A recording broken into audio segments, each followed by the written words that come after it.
Well, today the title of the message is The Long Test of Faith. And, many times in life we expect our faith to be tested, but that's not the most difficult part. It's when it is tested for a long period of time, and it just goes on and on and on. And, we might not want to talk about trials, but I think it's necessary, and this can be an exciting message, because it's through those trials that we get closer to God, that we see the power of God. And yes, trials are hard, and long trials are the hardest. They're even harder. But in the Bible, we find so many accounts. It's full of people who went through trials. It's filled with people who also went through very long trials. It went on for a long period of time. Trials can be the hardest when we don't know if they're going to end. It's not like, if you have a test that's due and it's a lot of pressure and a lot of weight, but you know that once the test is over, you're done. Well, we don't know sometimes how long a trial is going to go. But we know the God who does know and who is with us every step of the way. Think of the trials of the apostles. They just basically went from one to the next. It seemed like their whole life. You think of the prophets Jeremiah and Ezekiel. They never got out of their trials. It was just their whole life seemed to be a trial. And often, they didn't see like those two prophets, they didn't see the fruit of their labor. But they just had to trust God. Of course, Job, a whole book about his sufferings. And he didn't have friends that helped. King David suffered a whole lot in his life. And, he wasn't able to build the temple like he wanted to. And, God was with him. And we benefit from that, having the book of Psalms. So many of the trials that he went through, we benefit from that. You think of others like Joshua and Caleb, who couldn't go into the promised land for 40 years because of the unfaithfulness of other people. They were faithful, but they suffered. They had to go through a trial for 40 years because of the actions of other people. You think of Moses. So we're kind of going backwards here through the Bible here at the moment. We think of Moses, who long periods of time, whether in the desert for 40 years or then wandering with the children of Israel for 40 years, and then never being able to go into the promised land. You have Joseph, who went from a position of importance in his father's household to being sold into slavery, to working his way up to having an important position in that household, and then being thrown into jail and being stuck there for years, not knowing how long he would be there. You think of Noah. He's served for 100+ years after God said, hey, I'm going to destroy the world, build an ark and all of this, and then he saw nobody turn to God. It was him, his wife, his 3 sons, and his 3 daughter-in-laws, nobody else. But it's not just those 100 years. Think about that. It's really after 600 years of his life, because that's when the flood came, when he was 600 years old. So it really is after 600 years. He had nobody around him except his family that turned to God. No one after. We think 100 years is impossible to imagine, but 600 years is really what it is. Nobody after that. Amazing thing. But today we're going to focus on Abraham. And so you can take your Bibles and turn to Genesis chapter 12. And we're going to see some trials that Abraham went through and see the benefits of that. And I'll also have the verses on the screen as well. But Genesis chapter 12, and we'll start in verse 1.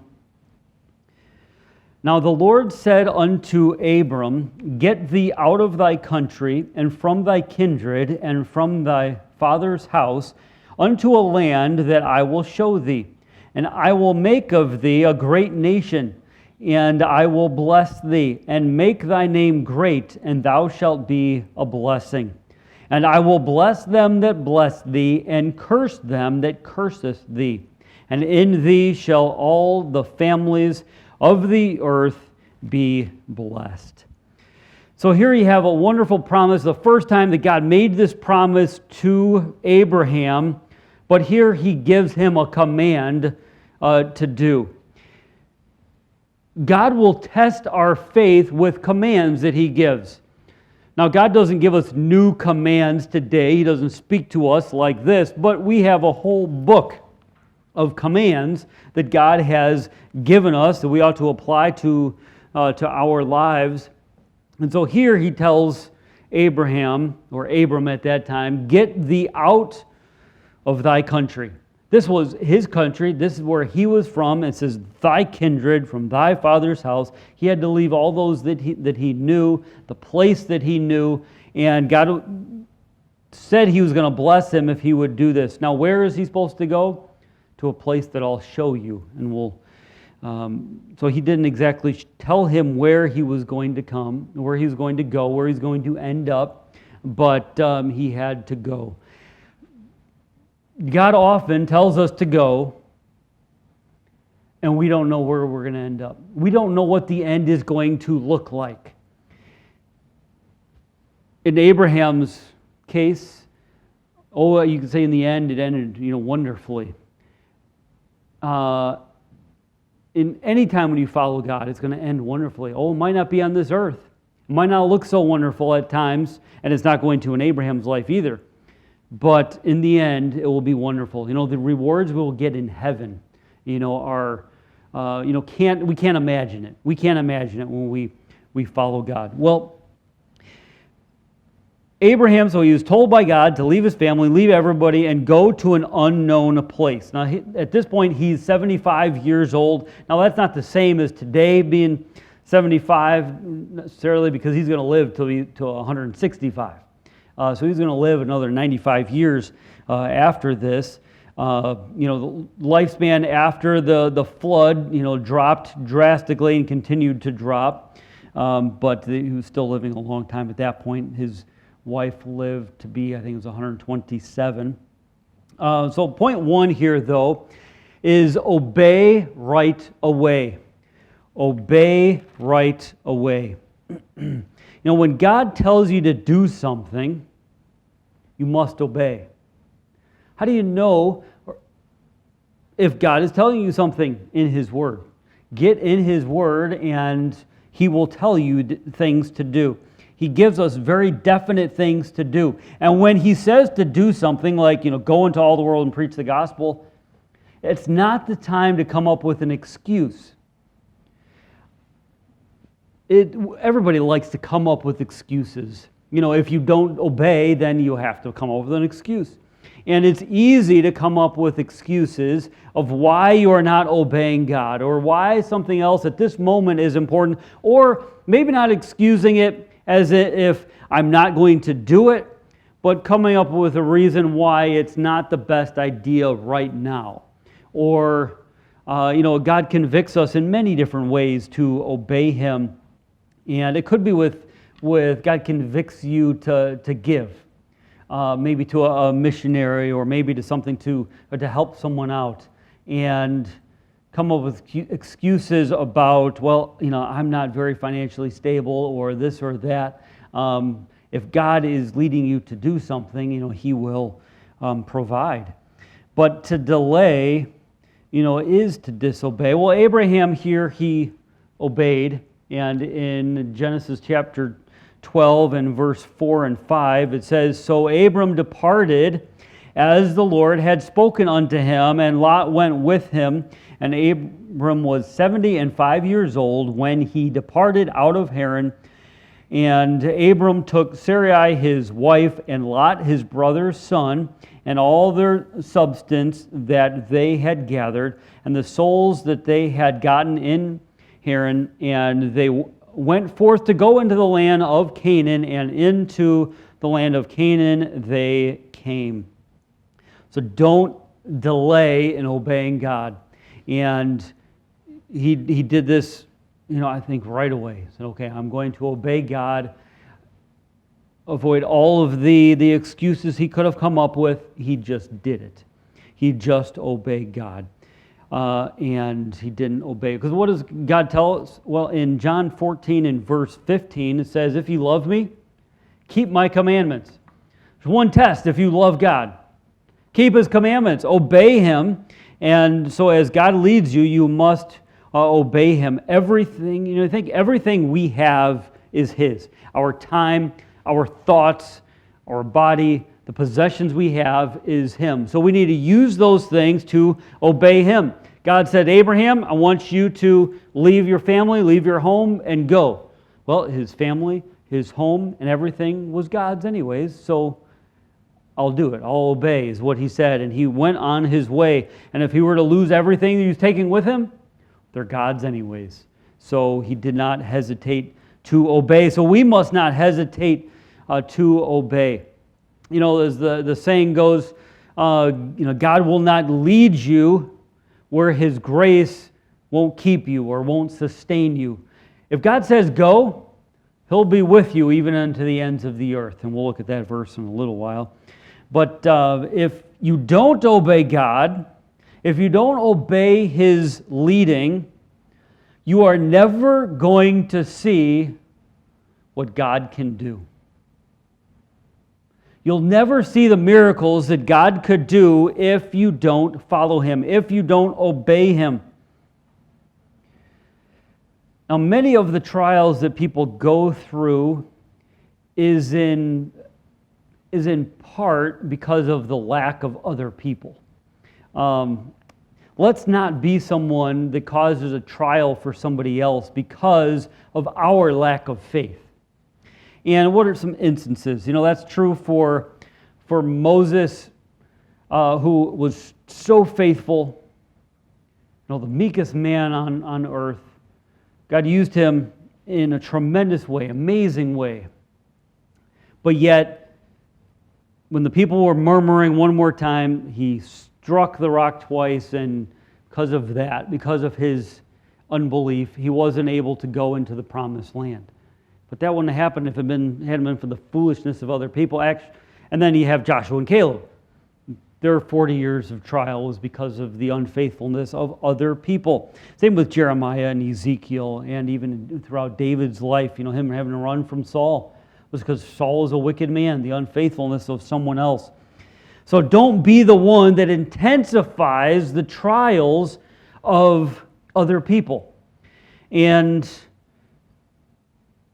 so our lack of faith will affect other people. Walking by faith is the only way to walk with God. Last week my dad preached about that, walking in the Spirit and being filled with the Spirit. You are not walking with God. You're not walking in the Spirit if you're not walking by faith. Because the only way to please God is by faith. So are we pleasing God? Are we walking with God? If you're not walking by faith, you're not walking with God. If you are not keeping his commandments, you do not love him, and you are not walking with him.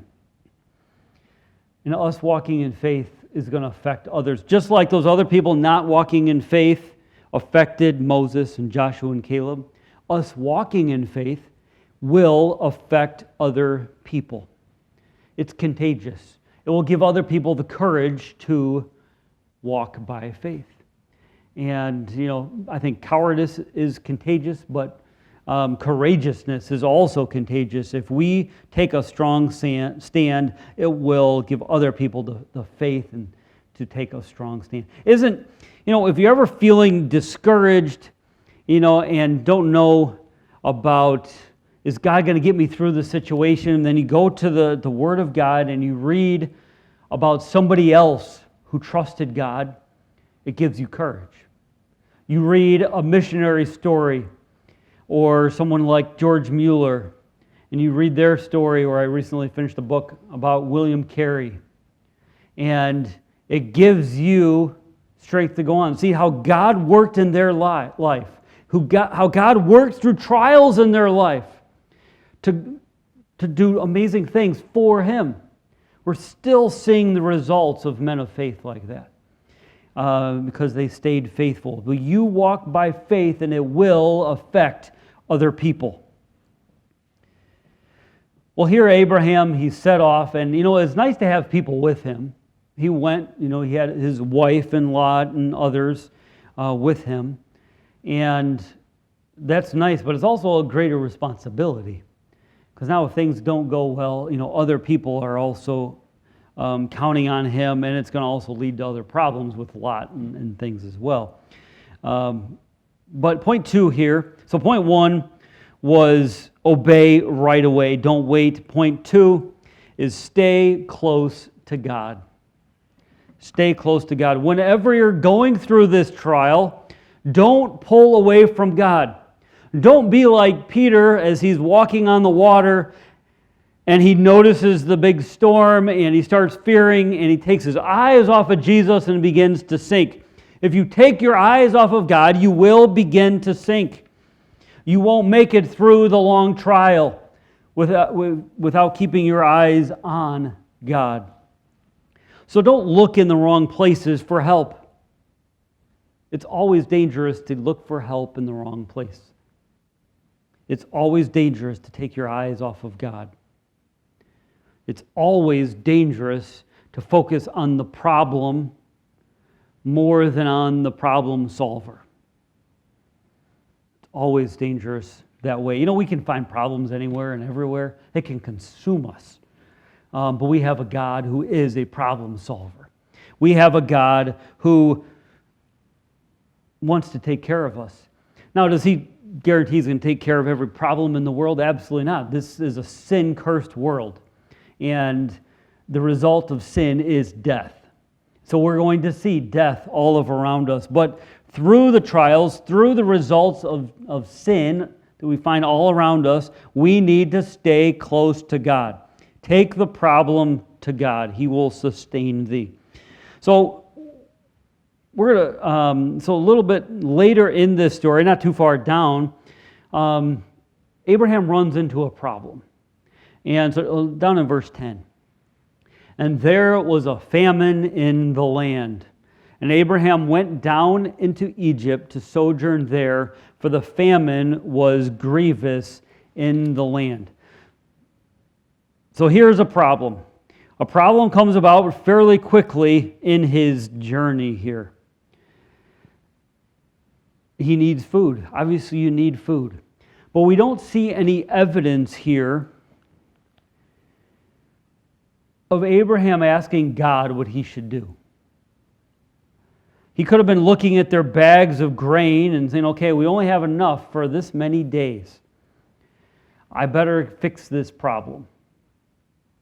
And being a wealthy man and somebody who'd been around for a while and stuff, he knew, okay, this is what I need to do to fix the problem. I have silver and gold, which in the beginning of chapter 13 says that. In verse 2 it says, and Abraham was very rich in cattle, in silver and gold. So, okay, I have money, so I just go to Egypt and I'll be able to buy what I need. No problem. And he could even say, well, God's provided me these things and there's a place there, I can go get that. But I think what possibly could be a problem here is that God didn't tell him to go to Egypt. Remember where he's going. Remember why he left home? It's because God said, I have a place for you to go and I'll show you where to go. So now he goes into Egypt because of this famine. And so through this trial, he leaves the place of blessing. We don't see evidence of him asking God what he ought to do. Now, just before this, he had blessed the Lord. He had built an altar unto the Lord. But now a trial comes, and he takes his eyes off the Lord. Now, I don't think I can guarantee that, okay, him going to Egypt was absolutely taking his eyes off of God, but the next thing he did in Egypt was him taking his eyes off of God. Because when he got there, and so when you start taking your eyes off God, you're going to do other foolish things. So, I think, could God have provided for him without him going to Egypt? Absolutely. Was that God's plan? I'm not exactly sure, but it definitely wasn't his plan. It wasn't God's plan for Abraham to lie next. So he went down into Egypt, and he was worried that they would kill him and take his wife. And so he told Sarah to say, well, tell them that you are my sister instead of my wife. And so that is what happened. And so then you have down in verse 15 of Genesis chapter 12, where it says that Pharaoh saw her and commended her. The princes also of Pharaoh saw her and commended her before Pharaoh, and the woman was taken into Pharaoh's house. But then, and they blessed Abraham for her sake and these things. But then also, the Lord plagued Pharaoh and his house. And, it got them upset. Pharaoh's now angry. Please leave. Please go away.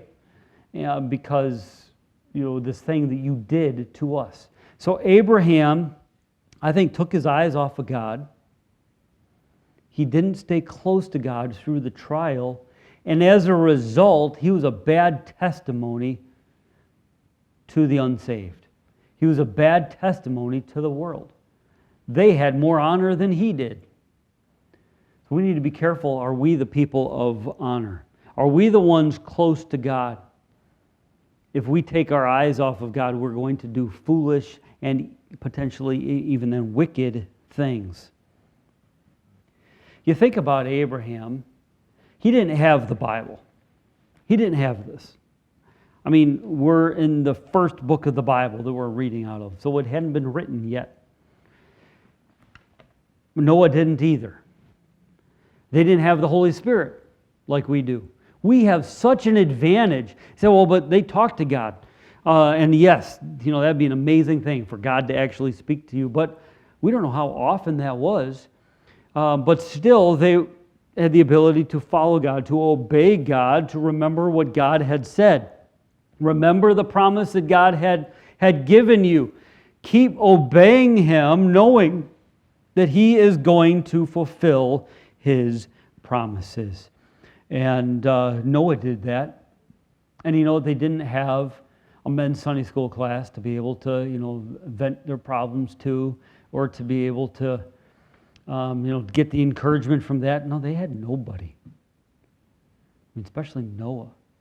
He had no one. Now maybe for the first, hundreds of years, he would have had a few people he could have confided in, even his parents and grandparents, and some of the ones who died. The reason they weren't on the ark because they died before that. But they didn't have, a men's group or a Sunday school group or a church or anything of people. No, nobody was following God alongside them. But God still expected them to obey. But we have so much more than that. So are we obeying when we come into problems in life? When we try to solve a problem without God, we will only make the problem worse. It will only get worse if we try to fix it without God's help. Life is filled with problems. But if you come to a problem and you don't seek God's face in solving that problem, you're going to make it worse. Don't mess with it without God's help. So if you are about to make a decision about something, is that decision, is that coming out of time spent with God and believing that's what God wants you, the decision He wants you to make? Or is that coming out of a fleshly nature? That, I got to make a decision, so I'm just going to make a decision. Or is that coming out of, no, I think this is what God would want me. You asked God for advice. You ask God, hey, God, give me wisdom, because He promises if we ask in faith, He will give us wisdom. And we must trust that. He will give us wisdom. So don't make decisions without talking to God. You will only make the problem worse. You will then go from being miserable to much more miserable. Abraham, though, had to feel so alone at times. You think of others who have felt alone, though, throughout the Bible. Elijah definitely felt alone. Hey, God, I'm the only one left. And God said, no, there's 7,000 others who haven't bowed the knee. But he felt so alone. Abraham had to feel alone. Moses had to feel alone. Gideon, he had to feel so alone at times. but you will feel even more alone if you don't walk with God. Don't seek the approval of men at the expense of walking with God. Walk with God. Be close to God. Abraham here didn't trust God to take care of him where he sent him. He didn't trust God when he went to Egypt. If you don't trust God where you are, why would you think you're going to trust God somewhere else? And the next step of your walk. No, trust God today. Trust Him where you are. This shouldn't surprise us that he then told a lie, then he then went a step farther. If you take your eyes off of God, it will just lead to another step away from God unless you go right back to God. Well, then we see, going forward in the story here, he separated from Lot right after this, and then Lot was captured. And Abraham went and gathered his men and went and got Lot back. So the kings that had gotten together and captured Lot, Abraham went and he got him back. And let's look down in Genesis 14 and verse 22 and 23. So this is after he got Lot back, and the king of Sodom offered to give him all of these things as a reward for going out and defeating the enemy there. So in verse 22 and 23, this is Abram's response. And Abram said to the king of Sodom, I have lifted up mine hand unto the Lord, the Most High God, the possessor of heaven and earth, that I will not take from a thread even to a shoe latchet, that I will not take anything that is thine, lest thou shouldest say, I have made Abram rich. So temporarily here anyways, looks like Abraham learned his lesson. In Egypt, he went and he took a lot of stuff there in Egypt, but now he sees, no, wicked people aren't going to make me rich. I'm going to trust God to take care of me. I was just doing the right thing, and God's going to take care of me. And He's not going to take from this wicked king. Before, he had gone to Egypt for provision, but now he's not going to take from the wicked. He's learning to trust God more. Are you and I, are we learning to trust God more? Oh, maybe we did a foolish thing yesterday. Maybe we did foolish things in the past, but are we learning from those things? Are we learning to trust God more? You can't pretend you want to be close to God. You have to actually want to be close to God. You have to be close to God. If we stay close to Him, we will always be learning more. In Jeremiah 29 and verse 13, it says, and ye shall seek me and find me when ye shall seek for me with all your heart. Really seek for Him. Really get to know Him. Really want to walk close with Him. And He will test that walk. He will test your faith. But you must want to be even closer to Him, than you are today. Want to be closer to Him than anything. We shouldn't want to be close to Him because of what He has to offer. Oh, He has a lot to offer. But we shouldn't do it, well, if I'm close to Him, then I'm going to get more things. That shouldn't be the reason. We should want to be close to Him because we love Him. The other stuff is just, a bonus. Number 3, keep trusting God. And with a long trial, that's the most important part. Keep trusting Him. Oh, it's easy to obey Him easier to obey Him for a short period of time, but as the trial goes on, as the trial gets longer, keep trusting Him. When Abraham was 86 years old, he had a child with Hagar because he stopped trusting God. So 9 years after he had left his homeland, been following God for 9 years, and both him and Sarah lost faith. Well, God promised we'll have We'll have a great generations after us. And so they took matters into their own hands. They came up with their own solution without going to God. If they would have gone to God, what would God say? Yeah, I guess I can't deliver on this promise. No, trust me. I will keep my promises. God will always keep His promises. Well, after Ishmael was born by Hagar, God told Hagar that Ishmael would be a wild man, and that his hand would be against every man, and that every man's hand would be against him. He would be battling, he'd be fighting his entire life. Keep trusting God, because He is going to keep His promises. And when you try to fix the problem yourself in your own way, it is going to lead to huge problems, and it did in this case.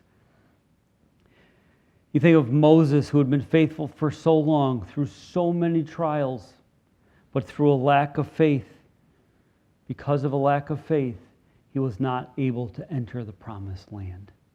It doesn't matter how faithful you were yesterday or last year or 9 years ago.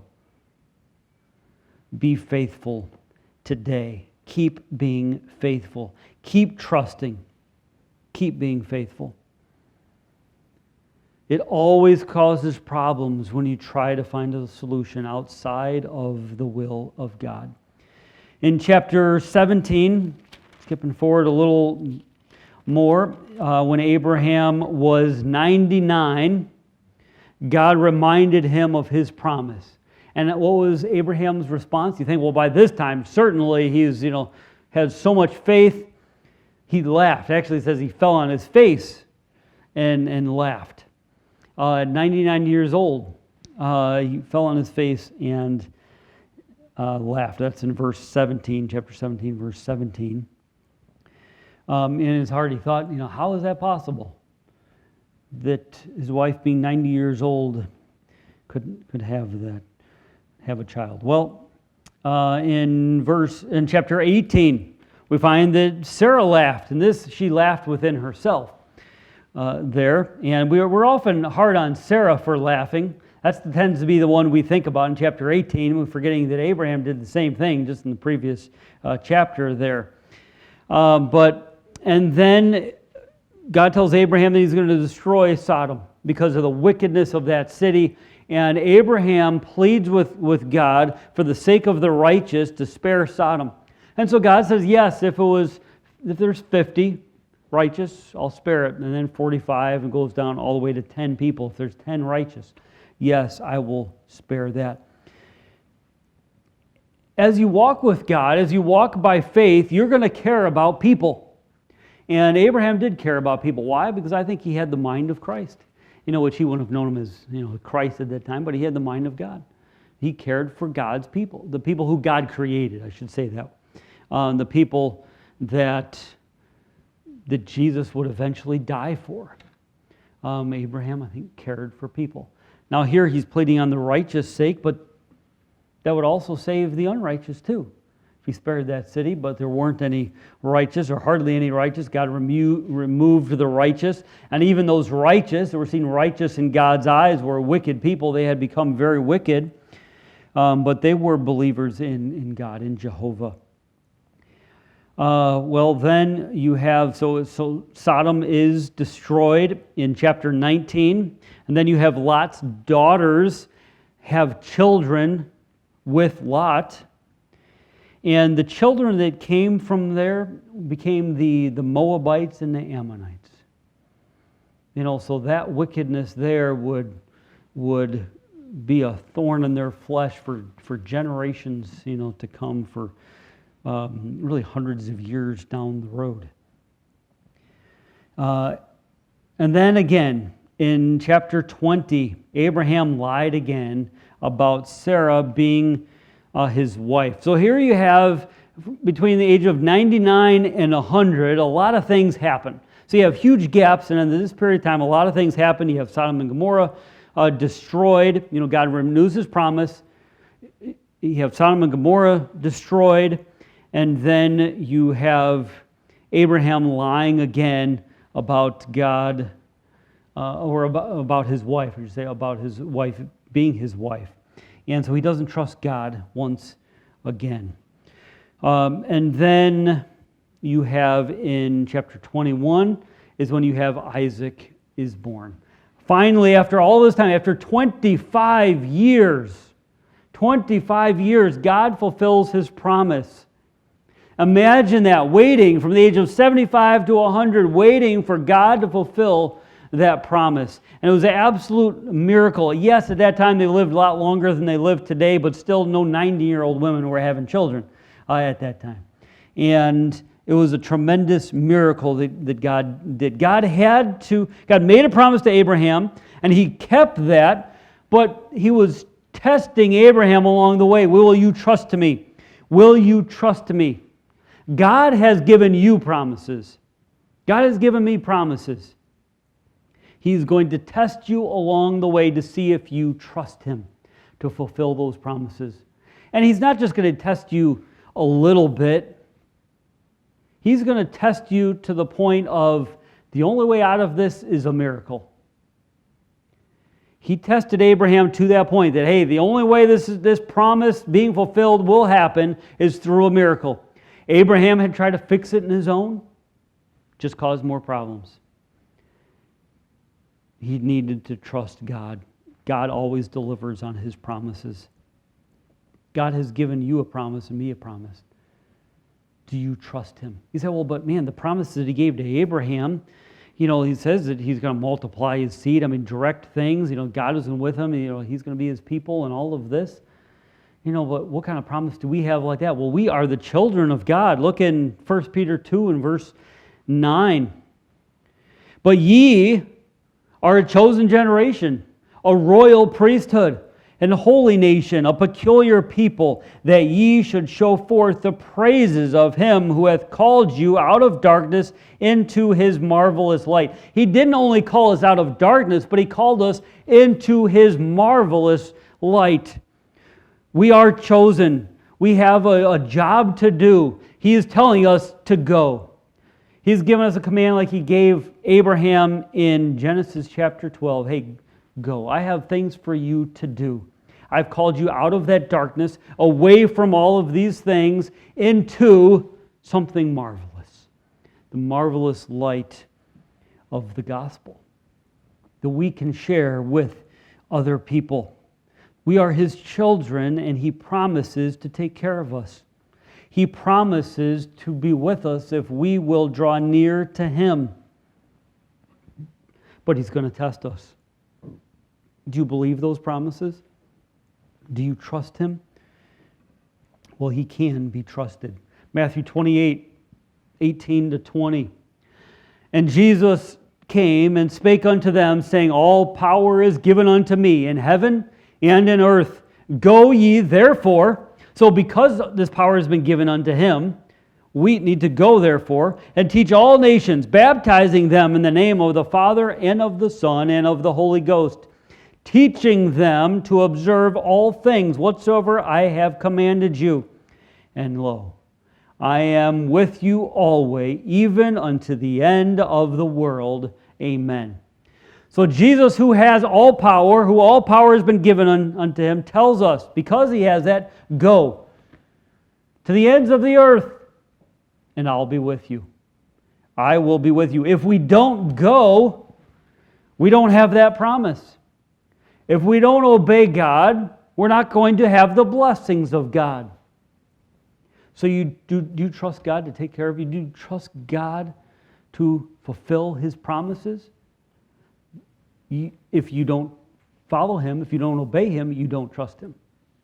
You might say you trust him, but if you don't obey him, you don't trust him. We need to follow through in our trust and obey him. On Wednesday we looked at some of the cities around the world and how many people are there and some of the things about some of those cities.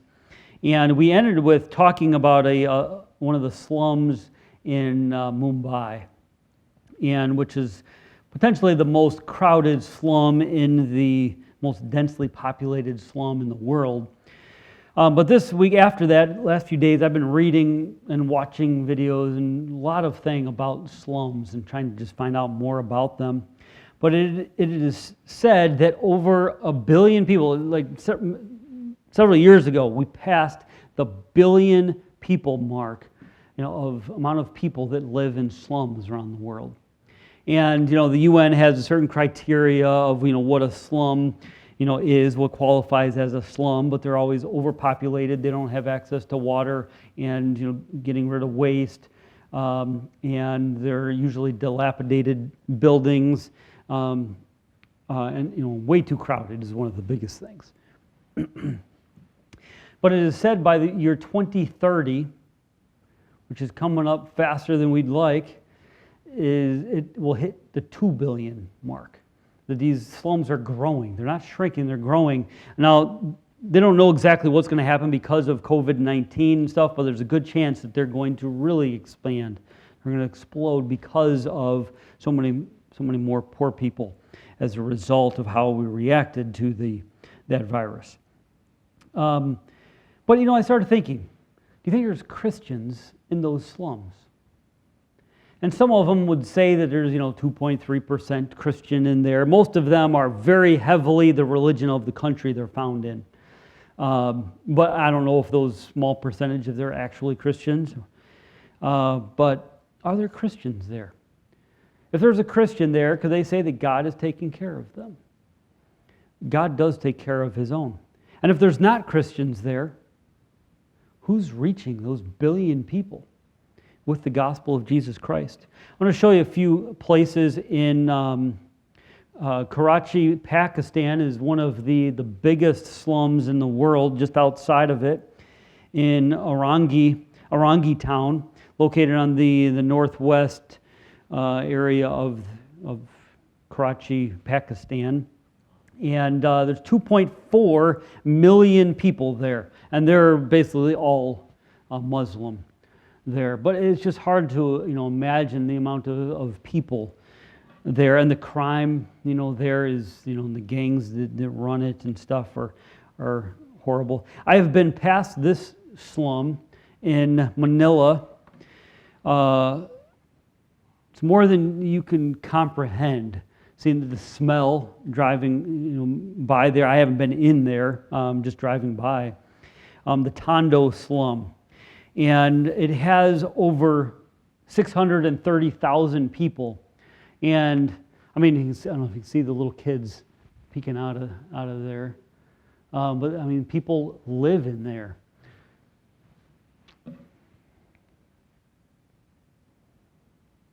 $630,000 people living just these makeshift things that are on bamboo poles or there's also, I saw pictures of them under bridges, like people are going over on probably the road I drove on. There'd be people have those built under bridges, as well. And I saw some of these people, what they do is they go to the garbage dump during the day. That's their job, basically, go to the garbage dump looking for anything recyclable that they could recycle, that they could sell for something. And so the kids, a lot of them go to school, but then afterwards they go to the garbage dump looking for anything that they can sell. And when I was in India, one of the places where I went, it was the poorest of the poor, and these were people who did that. They go to the garbage dumps looking for things that they could salvage or use in any way, so they could just get a little bit of a profit, just enough to get enough food to eat that day. By some reports, over 50% of the 12 million people in Manila live in slums. Mexico City has huge slums as well. One of theirs is the biggest in the world. It's just, just so many people. It's hard to imagine. In South Africa and in Kenya have some of the biggest slums also in the world. Watched a short video that had some of Kenya, and it followed this little boy, or I read about this little boy who would go to the garbage dumps every day and try to get things that he could sell. There was another one that would hike it was 4 miles to get corn, and then boil the corn and try to make a little something to be able to sell that food to other people in the slums. So he'd have enough money for himself to eat and then go out and do the same thing the next day, day in and day out. And then you have the one we talked about on Wednesday, the Ravi slum in Mumbai, considered the most densely populated one in the world. Now it's said that some of the slums in Mumbai might even have surpassed the amount of people here. They're just a little more spread out. And even the one in Pakistan, has a lot more people, but it's more spread out. It's not as densely populated as this one. But I worked some math. So this is in 0.81 of a square mile, there is 1 million people. Now they don't exactly know, it's hard to count. So I figured out based on that, and some things tell you how many acres. Most things are around 535 acres. Within 535 acres, there's 1 million people. So I figured out we have 2.21 acres here that we're sitting on right here. So I just did some simple math and figured it out. We would have 4,200 people on our property if this was located in the middle of that slum. 4,200 people. And some of the slums you see they have multi-story buildings, but most of those things here are just one story. And I'll have some other pictures show you, so every once in a while there'll be something there, a bigger building. But you can't even see gaps between these. That one I remember flying over the slums in Mumbai, flying into Mumbai, and it's one of those vivid things you remember. I remember a cliff with houses right up to the edge, and then continuing on, right after that. But a million people live right there. 1 billion of the world's population live in places like that. Where Pastor Missall is, I asked him a few questions about slums there, and did some research, and there's over 400,000 people in the city of Bhubaneswar that live in slums, out of a city of a little over 800, I think it's 837,000. So about half the people in that city live in the slums. Throughout all of India, close to 1 in 10, around 1 in 10, live in slums. Would God be with Christians who are there as well? Yes. Does God want those people? When he says go into all the world, does he say except the slums? Every little child, every person in those slums have the same value as you and I. Jesus died for them just as much as he died for us. Well, he tells us to go. Where would we not go if God called us? There's many places, you think, well, we have a hard enough time reaching our neighbor, much less there. Well, maybe we need to start with our neighbors. We need to start here where God has called us, but if God called us to the slums of India or Kenya or Mexico City or Pakistan, you say, well, that's like Muslims who hate Christians. Yeah. Jesus died for them too. Would we go? He did tell us to go into all the world and preach the gospel. He that winneth souls is wise. 1 Peter chapter 3 and verse 12, for the eyes of the Lord are over the righteous, and his ears are open unto their prayers. But the face of the Lord is against them that do evil. If you're righteous, if you're following him, his eyes are over you.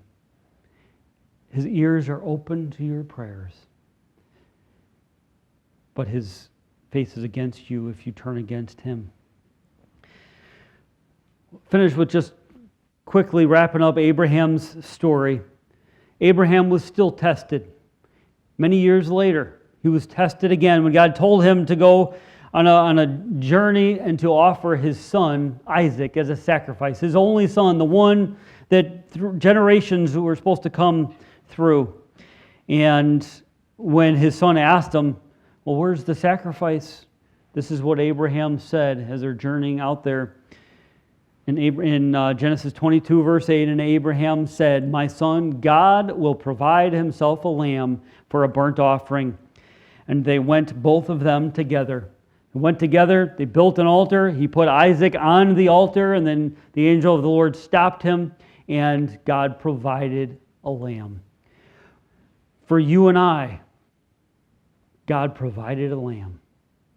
We don't have to spend eternity in hell, which is the penalty of sin.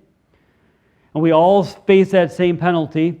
We don't have to go to hell because of the lamb that was provided for you and I. In John chapter 1, verse 29, the next day John seeth Jesus coming unto him and saith, behold the Lamb of God, which taketh away the sin of the world. Jesus came to this earth to die in our place so that we don't have to spend an eternity in hell forever. That's how much He loved us. That's the message that we are to share with this world. Slum or no slum. Some people call that, you think of India and some of these countries as a third world country. Some people call the slums a fourth world. That's a step, beyond. Well, Jesus died for them. He loves every person there as much as any of us. And He sent His Son to die for them. He sent Him to die for you. So how can we know for sure we're going to heaven if sin is going to send us to hell and we can't be good enough to go to heaven? Well, in John 3, 14 and 15, it says, as Moses lifted up the serpent in the wilderness, even so must the Son of Man be lifted up. So Jesus was lifted up on that cross. He was crucified. He shed His blood. In verse 15, and whosoever believeth in Him should not perish but have eternal life. So Jesus was lifted up. He died on that cross. He shed His blood. He was buried. And the third day He rose again, proving that sin debt had been paid for, proving that He was God. And now if we believe in Him, we will not perish. We will not go to hell, but we will instead have everlasting life. And at that point, you are now a child of God, and you can walk with God. So let me challenge you as we close here to walk with Him. Oh, your faith is going to be tested, and you're going to often face long testings of faith. But keep trusting God. Keep going where He tells you to go.